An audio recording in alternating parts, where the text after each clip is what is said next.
బంగాళాఖాతంలో ఏర్పడిన ఉపరితల ఆవర్తనం అల్పపీడనంగా మారింది. దీని అనుబంధంగా మరో ఉపరితల ఆవర్తనం ఏర్పడిందని వాతావరణ శాఖ తెలిపింది.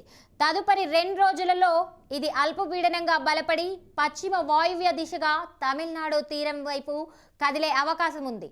ఆగ్నేయ బంగాళాఖాతంలో ఏర్పడిన అల్పపీడన ద్రోణి మరో 2 రోజుల్లో మరింత బలపడి వాయుగుండంగా మారే అవకాశం ఉందని వాతావరణ శాఖ తెలిపింది.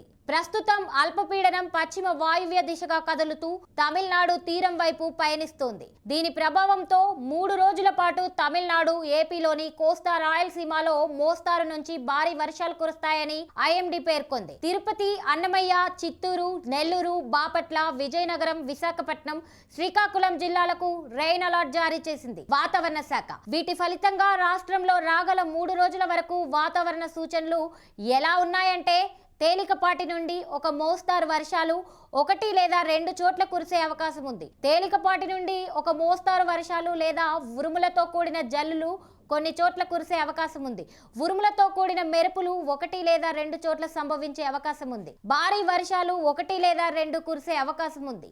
ఉరుములతో కూడిన మెరుపులు 1 లేదా 2 చోట్ల సంభవించే అవకాశం ఉంది. రాయలసీమ జిల్లాల్లో మోస్తారు నుంచి విస్తారంగా వర్షాలు కురిసే అవకాశం ఉందని పేర్కొంది.